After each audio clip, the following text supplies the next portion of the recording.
Today's lecture is an introduction to biochemistry, and inside of all living things, hence the bio part, we have chemicals, and those chemicals work together when we discussed metabolism, all those chemical reactions that help us out.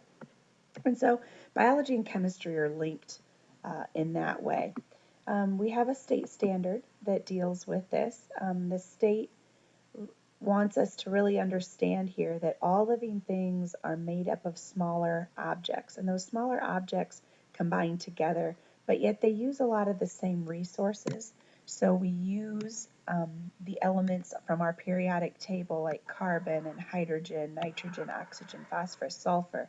Those chemicals, even though they're not all found in these living things, are used by living things in order for us to be able to survive. There are four main groups of biological molecules, meaning that they're found in living things, molecules found in living things. Macromolecules refers to large. Macro means large, so these are giant molecules, although we can't see them without microscopes, but according to other living things inside of our body, these are much larger. The four groups are carbohydrates, lipids, proteins, and nucleic acids. So these four we will be talking about in a lot of detail. We'll talk about each one separately and do some labs about each one. Nucleic acids deal with DNA, so when we get into genetics, we'll discuss nucleic acids again when we get there. When we talk about these four groups, they are special because they are organic. Organic compounds are anything that contain carbon, and there's a whole branch of chemistry that deals with organic chemistry, anything that deals with carbon. So they would study these particular macromolecules, the carbs, the lipids, proteins, and nucleic acids, because they all have carbon in them.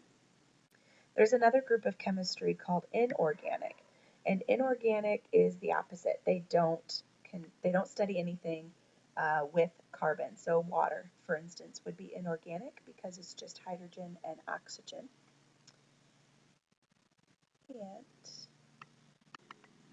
And when we study the macromolecules, we're going to be learning a few new vocabulary words, and one of them is polymer.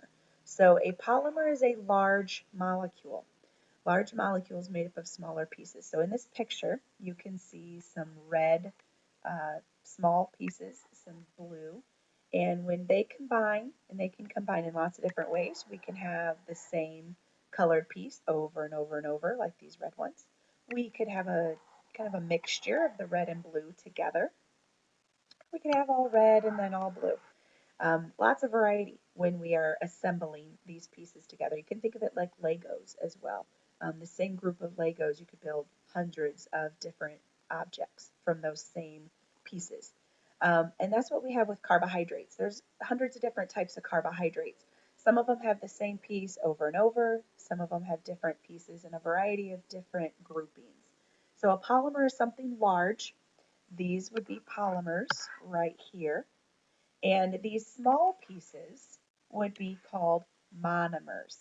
Mono meaning one, mono, and poly meaning many. So a monomer makes up the larger polymer, and they're grouped together by covalent bonds. We have three different types of polymers. Notice lipids are not on here. When we talk about lipids, we'll discuss why. But for right now, carbohydrates, proteins, and nucleic acids are the only ones that are considered polymers. And that is because they do have that repeating unit. So they're made up of a monomer. So think of those little red and little blue beads on that previous picture. And they are made up of those smaller pieces repeated over and over and over again. So a carbohydrate might have 100 small pieces combined back to back to back that make up this really large carbohydrate. Some might only be 100, some might be thousands of monomers. So it really depends. There's a lot of variety. Same with proteins and nucleic acids. And again, lipids we will discuss at a later date.